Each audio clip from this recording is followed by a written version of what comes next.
غوث اعظم بمنیبی سرسامہ مددی قبلہ دین مدد کعبہ ایمان مددی بگرداب بلا افتاد کشتی ضعیفانو شکست رات پشتی بحق خواجہ عثمان ہارون مدد کن یا معین الدین چشتی از پہ صدر الافاضل شیخ من جد من بدر منیر کیجئے امداد میری یا غوث اعظم دستگیر۔ آئیے نہایتی عقیدت و محبت کے ساتھ اپنے آقا و مولا حضور تاجدار مدینہ قرار قلب و سینہ مشک و عنبر سے معطر جن کا پسینہ روح فدا جناب احمد مجتبی محمد مصطفیٰ صلی اللہ تعالیٰ علیہ وآلہ وسلم کی بارگاہ بے کس پناہ میں نہایتی عقیدت و محبت کے ساتھ درود شریف کا نذرانہ پیش کر لیں۔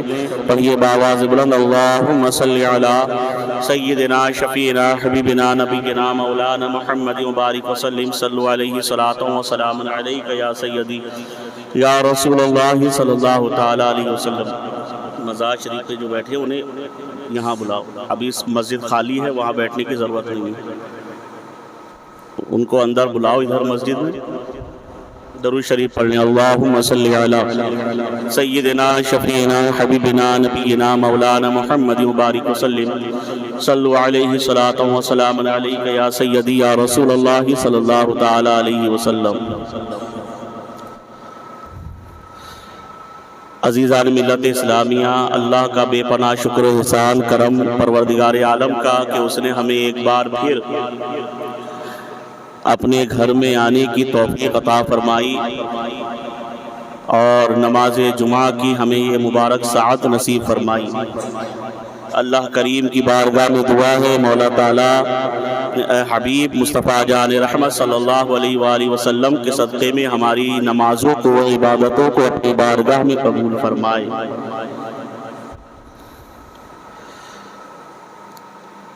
شعبان المعظم کا مہینہ ہمارے سروں پہ سایہ فگن ہے اور رمضان المبارک کی تیاری ہے۔ ان قریب وہ مبارک مہینہ جسے ہم اور آپ رمضان کہتے ہیں ہمارے سروں پر سایہ فگن ہوگا۔ اللہ کریم ہمیں زیادہ سے زیادہ عبادت کرنے کی توفیق عطا فرمائے۔ میں نے آپ کے سامنے قرآن کریم کی ایک بہت مشہور اور معروف آیت کریمہ کی تلاوت کا شرف حاصل کیا۔ اللہ کریم قرآن میں ارشاد فرماتا قد افلح المؤمنون کہ مومن مراد کو پہنچ گئے، ایمان والے اپنی مراد کو پہنچ گئے، کامیاب ہو گئے۔ یہ بشارت ہے مومنوں کے لیے، مسلمانوں کے لیے کہ مسلمان کامیاب ہو گئے۔ کون مسلمان کامیاب ہوئے ہیں؟ کن کے لیے کامیابی کی ضمانت ہے؟ تو اللہ کا قرآن فرماتا ہے الذین هم فی صلاتہم خاشعون، وہ مسلمان کامیاب ہو گئے جو الذین هم فی صلاتہم خاشعون، جو خشوع اور خضوع کے ساتھ نمازیں ادا کرتے ہیں، خشوع اور خضوع کے ساتھ، دل جمعی کے ساتھ، دل لگی کے ساتھ اللہ کے حضور کھڑے ہوتے ہیں، اس کی عبادت کرتے ہیں، نمازیں پڑھتے ہیں، وہ مسلمان کامیاب ہو گئے۔ آ گیا عین لڑائی میں اگر وقت نماز، آ گیا عین لڑائی میں اگر وقت نماز، قبلہ رو ہو کے زمیں بوس ہوئی قوم حجاز، ایک ہی صف میں کھڑے ہو گئے محمود و ایاز، نہ کوئی بندہ رہا اور نہ کوئی بندہ نواز، بندہ و صاحب و محتاج و غنی ایک ہوئے، بندہ و صاحب و محتاج و غنی سب ایک ہوئے، تیری سرکار میں پہنچے تو سبھی ایک ہوئے۔ اللہ کے مقدس رسول سرور کائنات صلی اللہ تعالیٰ علیہ وآلہ وسلم سے سوال کیا گیا، آپ سے پوچھا، دریافت کیا گیا حضرت عبداللہ ابن مسعود فرماتے ہیں کہ میں نے حضور سے پوچھا یا رسول اللہ، اللہ کے نزدیک سب سے اچھا عمل کون سا ہے؟ اللہ کے نزدیک سب سے پیارا عمل کون سا ہے؟ اللہ کو کون سا عمل سب سے پیارا ہے؟ تو اللہ کے مقدس رسول سرور کائنات صلی اللہ علیہ وآلہ وسلم نے ارشاد فرمایا، نماز کو اس کے وقت پر پڑھنا اللہ کے نزدیک سب سے پیارا اور محبوب عمل ہے۔ حضرت ابو ذر غفاری رضی اللہ تعالیٰ عنہ ارشاد فرماتے ہیں کہ موسم خزاں تھا، پتجھڑ کا موسم، جسے ہم اپنی زبان میں کہتے ہیں پتجھڑ کا موسم، موسم خزاں تھا، پتجھڑ کا موسم تھا۔ اللہ کے رسول اپنے حجرہ مبارک سے باہر تشریف لائے اور آپ نے آنے کے بعد درخت کی 2 ٹہنیوں کو پکڑا اور انہیں ہلایا۔ جب پتجھڑ کا موسم ہوتا ہے، موسم خزاں ہوتا ہے، تو ہلکی سی ہوا سے درخت کے پتے جھڑنے لگتے ہیں، ہلکی ہوا چلتی ہے، ہوا کا جھونکا آتا ہے اور درخت کے پتے گرنے لگتے ہیں، جھڑنے لگتے ہیں۔ حضور نے 2 ٹہنیوں کو پکڑا اور اسے ہلایا تو ٹہنیوں کے جو پتے تھے وہ گرنے لگے، جھڑنے لگے۔ اللہ کے رسول نے ارشاد فرمایا، اے ابو ذر، حضرت ابو ذر فرماتے میں نے کہا یا رسول اللہ میں حاضر ہوں۔ تو اللہ کے رسول سرور کائنات صلی اللہ علیہ وسلم نے ارشاد فرمایا، اے ابو ذر، جس طرح اس ٹہنی کے پتے ہلانے سے جھڑ گئے، موسم خزاں سے پتے جھڑ رہے ہیں، اگر کوئی بندہ مومن اللہ کی خوشی کے لیے عبادت کرتا ہے، نمازیں پڑھتا ہے، تو جس طرح اس کے پتے جھڑ گئے اس کے جسم سے گناہ جھڑ جاتے ہیں۔ جب بندہ مومن اللہ کی خوشی کے لیے نمازیں پڑھتا ہے، عبادت کرتا ہے، تو جس طرح اس درخت کے پتے جھڑ گئے ویسے ہی اس کے جسم سے گناہ جھڑ جاتے ہیں۔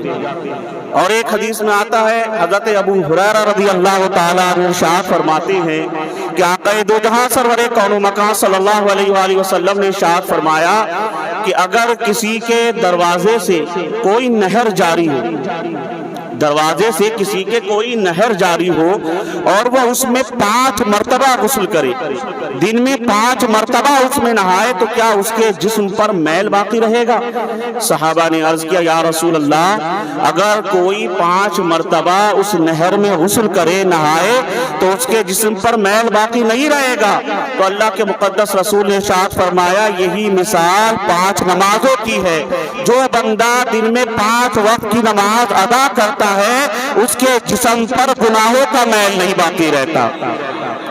جس طرح نہانے والے کے جسم پر میل باقی نہیں رہتا، وہ صاف ستھرا شفاف ہو جاتا ہے، ایسے ہی جو بندہ مومن 5 وقت نماز پڑھتا ہے، اس کے جسم پر گناہوں کا میل باقی نہیں رہتا، وہ گناہوں سے پاک صاف شفاف ہو جاتا ہے۔